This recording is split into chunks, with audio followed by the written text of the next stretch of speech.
Yo, what is going on, guys? First off, welcome to my room. I was gonna say crib, but nah, it's just the fucking bedroom.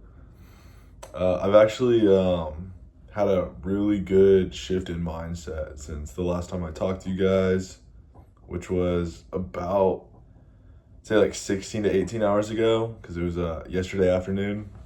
So, after kind of voicing my thoughts, just really to myself, really to the camera, it kind of aligned me back with my goals, kind of put me back on the path to success. So, since then, I decided to go to bed early. I still enjoy my late night, kind of doom scrolling, slash just like entertainment winding down. So, I just pushed that back a little earlier because I really do think like the best days start with like the night before. So, I did that. Cut the AC down, showered before bed. Just did like the little bitty things that I kind of talked about in the past that kind of prepare you for success, like the nuanced things that kind of make the bigger things a lot more attainable. Um, so yeah, I basically woke up at like 6:45 pretty naturally and was like, okay, yeah, I just got fucking easily 8 hours of sleep because I was out before 11, which means 11, 12, 1, 2, 3, 4, 5, about to 6. Before 11 to, at least like maybe 30 minutes into 6. That's 8 hours. So, that's all my body really needs when it's good sleep. And when the AC's down and I feel clean and I fall asleep, and a little bit of background noise. Notice that combination of those three things usually sets me up for success. So, what better way to start a day than, a good night's rest, obviously, waking up around sunrise, getting a little bit of morning coffee while the day's still quiet, and then heading to the gym. And luckily today was a little back and chest. Usually by Thursday I'm pretty out of it, so it wasn't it wasn't like the most energetic lift, but definitely hit everything. Definitely was enjoyable. Definitely I feel like I'm starting to kind of come back to my senses. So that's always good to hear. Obviously you guys don't really give a fuck, but just to let you know, like you always got to go back to the basics when the big things are missing out. And I just started like looking at my credit card spending, looking at my funds coming in, looking at my productivity during the day, hell, looking at my diet, and then even like just kind of my ego in general surrounding like what I was focused on, and just I could tell something wasn't up. So when you do that, you obviously have to redirection, reframe, reposition yourself to be successful. So with that being said, it's about, 9:30. I've been at the desk for about 30 minutes already, which is honestly more work than I put in the last fucking 3 days. So that is kind of embarrassing. It is very embarrassing. It's kind of hard to gauge how much time you can actually put off, especially when you have fucking, bills due and shit. As someone who's self-employed, as someone whose income's not fixed, it is kind of you're playing a game because at any given moment in time, with the marketing I do, the ads I run, the listings I have, in terms of like real estate and firewood, at any moment you can really do nothing sometimes just from that, and have an opportunity arise, and you can gamble with that. On the vice versa, you can also put in a lot more work, do a lot more input, and not even get more results or even any results that you want. So I do regret, like I said, kind of like these last 3 days specifically, not really fucking, pushing the needle as like what I want to do. Most days is just push the needle. And, looking back, I kind of was yapping at myself about really not being successful the whole time, the whole month of August, and that's not true at all. It's just obviously, it shows you how quick everything can come crumbling down if you don't prioritize it. So, yeah, basically today we're getting back into, I broke down, on a piece of paper as I was brainstorming, you know, income generating tasks and what did I get from that. So, obviously real estate listings are going to get me the closest to my goal and the most out of my goal. After that, we're going to see a combination of utilizing, my personal training experience and my firewood marketing and business to also get probably the next two amounts of income that I've proven to be able to generate. The fitness one's a little more unproven just because I haven't done it outside of a home gym setting. So it's to produce income at least. So that one's still kind of like question mark. Do I really want to like step into that, open another project as I've spoke to y'all before? But it also gives me the opportunity to have a base income if that's something I desire in the long run to go to a gym. I mean, considering my like shape, considering my certifications, considering my gym and recreational fitness experience from a resume standpoint, I mean, I don't see a problem getting a job. The problem is it's just low leveraged skills. And they're also, the gyms tend to be leveraged against your money making opportunity. So yeah, I mean, I'd love to run something by myself. My friend, my roommate actually, mentioned the thought. He's like, dude, just get fucking 5 clients, bro. Get them right. Like your physique is,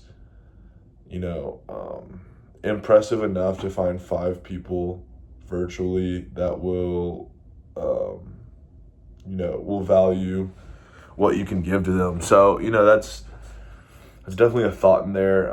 So that's kind of why I put it at second, because I think in terms of firewood, that's just a maybe not even as leverageable, just because all my knowledge is there. It's more so the not like I have advanced knowledge in that area. It's more like just like niche down knowledge, and then it's also just not it's not cold yet, being August in Texas, to where the market's not maybe as much as an increased demand, whereas fitness, probably people are still in a high demand of, it's at least personally in Texas. I don't know how the rest of the world works. And, just from my personal social experiences, summer into fall seems to be the most outgoing social kind of like party time. So, maybe the market's there for that. We'd really, have to test it to find out. So yeah, back to like kind of the income generating tasks, I saw those as my main 3. I get offers from my family and the retirement home near my hometown, which is like only 35-40 minutes away, that I am connected in through friends and family, where I have like kind of like handyman jobs that will get me through, get me by. Those people have a fuck ton of money, and they don't like, they love supporting hardworking people. They see that and they're like, 20-year-olds, young adults, they don't know how to work anymore, because it's all, I have 3 fucking monitors in front of me right now, not including my fucking phone screen that I'm talking to, and they don't understand like how that is still work. They want to see the kind of the sweat and the grime of getting something done, just because it just seems so unimportant these days. So they'll pay a premium on that, which really is like a leverageable. It's more so me being young and respectful that's leverageable, just because they see most of the people that do it, do either a half-ass job or just don't really have the customer service kind of mindset, and then they just enjoy talking to someone. So that's something I definitely I've put down there. I mean, I put Uber Eats and DoorDash, but that's just, that one's really low leveraged. And when you talk about the devaluating asset of your car, I go back and forth. I did it for 2 weeks. 2 weeks at least down here. I did some of it back home.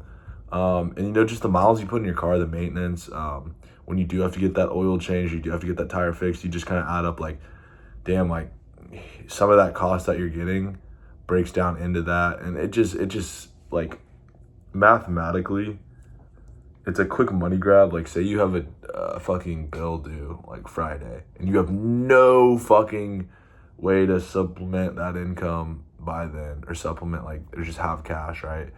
Go DoorDash for fucking 5 hours, make 75 bucks, right? Like, that's, I think, what it's good for, but I don't think that needs to be like a direct stream. So that's that one. And then obviously just on the back end, like having business credit, having personal credit with, terms of 0% interest over a period of time. That's basically betting on myself, which I have no problem with. The only problem that I do have is, like, I definitely tend to use it for more like unnecessary expenses, and but I also kind of double down on that by saying, well, if you're going to use it for unnecessary expenses, you need to use it for income driving expenses or bills. So that's kind of where I am with that. I really want to throw that habit away, because it just compounds. The last thing you want to do is be in a fuck ton of debt. But then again, you see like Togi leverage the fuck out of debt. I'm not saying we should fucking gamble our debt, but in a sense, he is like leveraging, like, percentile debt. Like, what I mean by that is he's leveraging his debt into positions that give him like a 47% success rate, which at like a 2x return.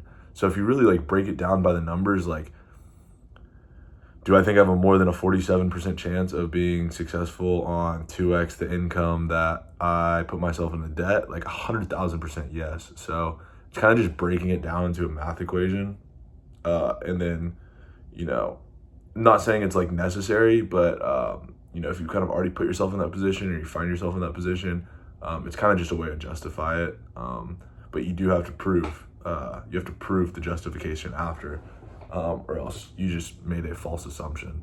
So yeah, that's kind of where I am in like income generating tasks, which is really all I consider what, you're supposed to do from 9 to 5 anyway. Do that Monday through Friday, roughly 9 to 5, have a lunch break, either focus on income generating tasks or education that increases your income generating abilities. Which I do consider this conversation as one of those things. So, and then it's really just being able to, in those small positions or small opportunities where you have the chance to take advantage, you optimize on those. So, for instance, like the first 45 minutes of the day is just upgrading my listings by putting them in the San Antonio MLS, which is just the listing software that San Antonio realtors in the San Antonio area uses. So, I was only optimizing the Houston and kind of TAR, Texas Association of Realtors listing software slash like just like, I forget what they call it, but like just kind of like the MLS. So, I was like, minimizing, or more so not maximizing my possibilities to generate income. And, a lot of this is trial and error. I'm lucky enough to at least have listings to where I can kind of do this in my first few months of real estate. I was watching a video, and the only difference between me and like other people who start real estate is that I identified the opportunities and then capitalized on them. I'm still doing all the stuff and mistakes that every other real estate agent / beginner makes.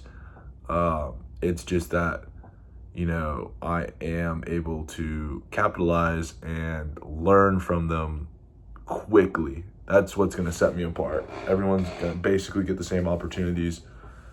You just got to find out how you're going to use them, which opportunities to attack. And then of course, so like, this is something, kind of I'm focusing on too, is like I spoke on earlier in the series, not in this video, more so in like the beginning of phase 1, is it should more so, and I did speak about it in the last episode too, like saying no to shit. Like, quite frankly, what my normal day should look like, probably like here on out for the next 30 days, most likely, just until until rent's paid, you're back in you're not in free play anymore, which is kind of what I'm setting myself up in, as I have like next month's rent, but I have about, 40 days out till the next one. So that's kind of 45 days out is kind of where I start like niching down on rent. And then hopefully, I get it paid in, that plus bills paid in, like 30 or something, right? Or like 30 days out, or 20 days out. And then I have that time to more so chill, or at least what I'm learning now is, build up a little more cushion, and not rely too much on, credit usage. So, and that's where like the saying no to like, look, it's fun to scroll on TikTok. Don't get me wrong. Like there's nothing wrong with that. I think there is, positives in being, kind of consumed in, cultural media. Having a couple nights out, especially at this time of the year, going out to eat, trying places. But, at the end of the day, when you do need to lock in, I'm very strict on like, I'm turning the TikTok off. I'm not smoking the weed anymore, which I don't really smoke weed that much anyway. I'm putting the bottles up. I delete TikTok and Snapchat in the beginning of weeks when I lock in, or for periods of time when I lock in. I'm cutting down the diet down to like the strictest of fucking things, which like doesn't necessarily correlate, but like, definitely just start not becoming consumer. And I think by default, by not consuming, you have to become a producer. Because I think in this world, in every environment, you either produce or consume. So when you produce more, you tend to just naturally produce in all areas of your life. When you consume more, you tend to just consume in all areas of life. And that's kind of the switch of like what I would even say like the work-life balance is. It's like going from like living life to like creating life in a sense. And that's just kind of the swap that I'm trying to work on as I get to my goals, because it is a give and take at the end of the day. So like I said, a lot of these videos that are more like philosophical, if I sound like a nut, I sound like a nut. It makes sense to me, and that's what matters. And I hope that it gives you some sort of insight in your day-to-day tasks, in your work, and in your life, to get the most out of what you want. So that's pretty much it. Y'all stay blessed. I'm gonna get back to work, and see you tomorrow.